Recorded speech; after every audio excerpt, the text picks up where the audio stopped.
Mraz i snijeg često se doživljavaju kao neprijatelji biljaka, ali kada je riječ o zimskom povrću, oni zapravo imaju brojne prednosti.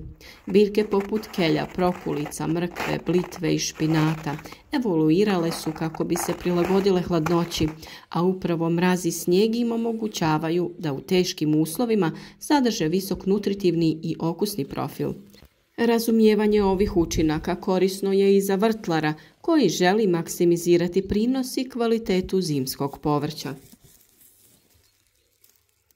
Ako ste pratili naše savjete i preporuke, vjerujem da je vaš zimski vrt bogat biljkama i da će vam tokom zimskog razdoblja one lijepo napredovati.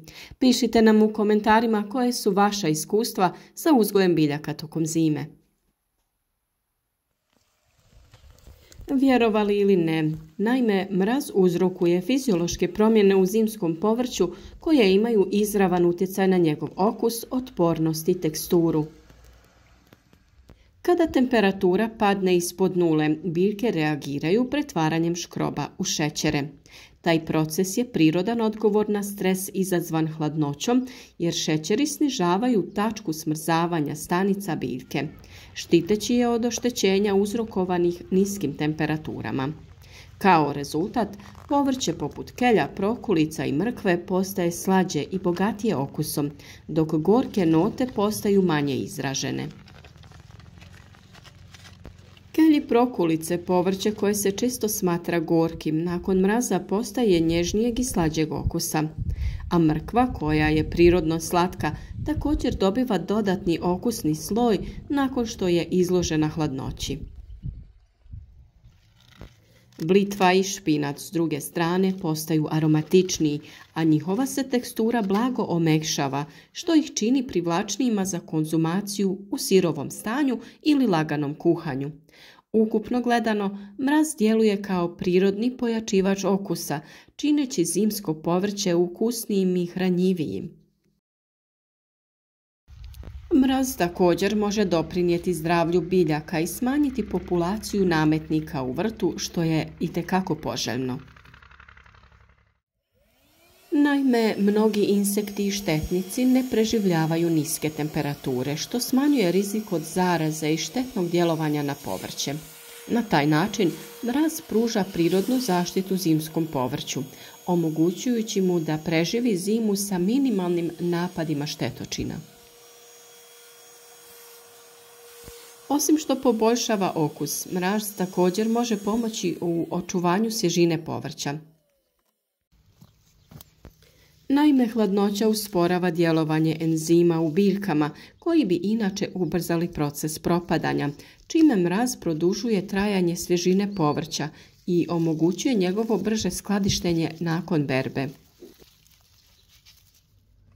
Povrće koje prođe kroz ciklus mraza često je bogatije vitaminima i antioksidansima, što dodatno povećava njegovu vrijednost kao zdrave namirnice u zimskom razdoblju.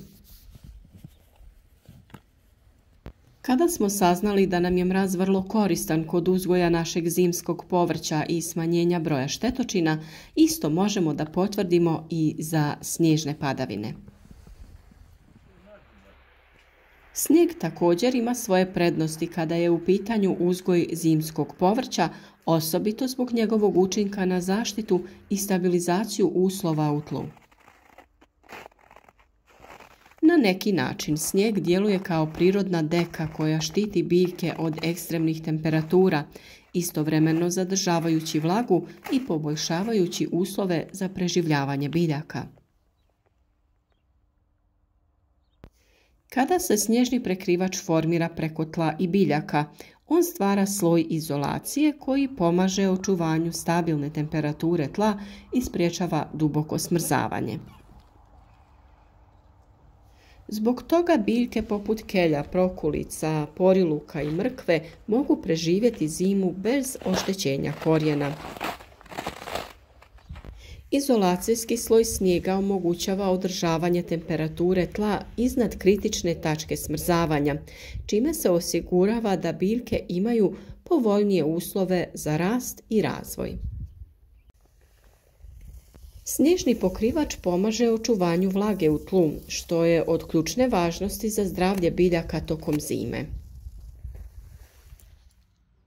A kasnije, onda kada se snijeg polako topi, voda postupno prodire u tlo, pružajući biljkama neprekidan izvor vlage.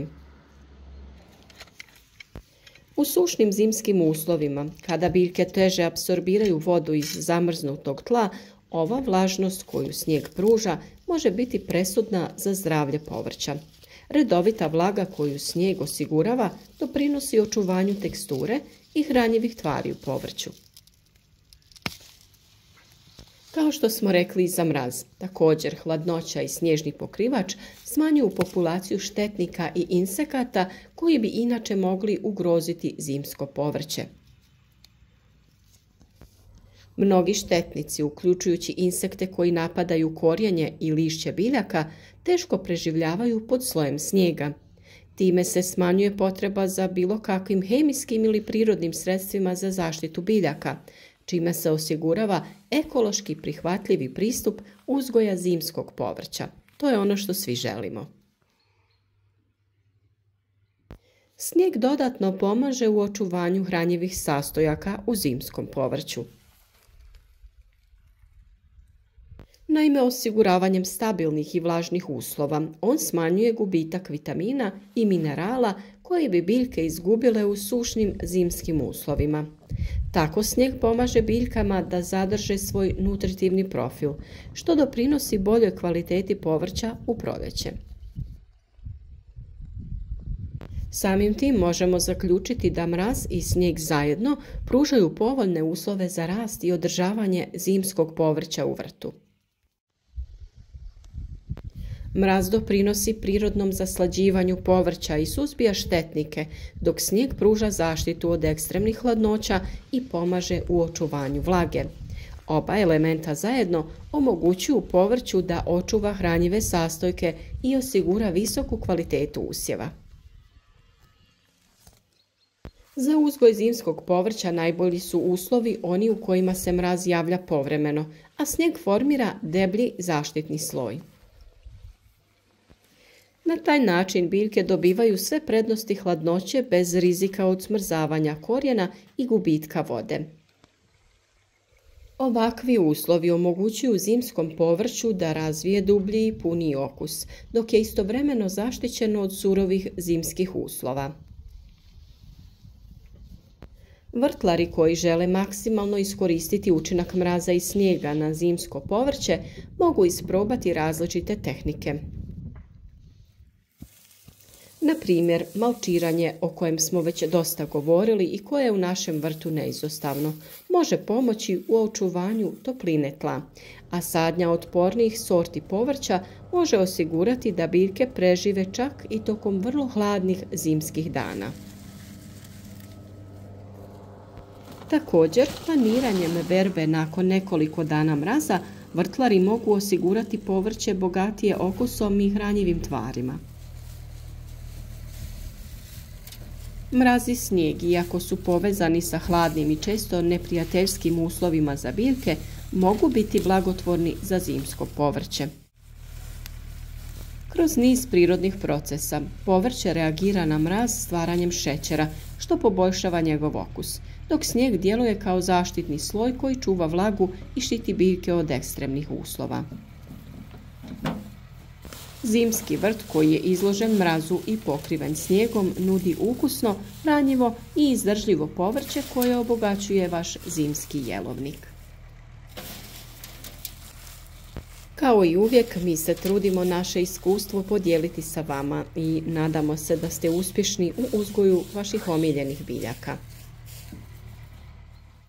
Za sva dodatna pitanja javite nam se u komentarima i očekujte brz i detaljan odgovor. Pišite nam i o stanju u vašem zimskom vrtu i podijelite vaša iskustva kako bi pomogli drugima da i oni budu uspješni. Svima koji nas redovno prate i javljaju nam se kao podrška želimo izraziti duboku zahvalnost što prepoznaju naš trud i rad, što su uvijek tu i jave se skoro svaki dan, ako ništa da nas pozdrave i kažu da su tu. Hvala vam i ugodan dan želimo svima.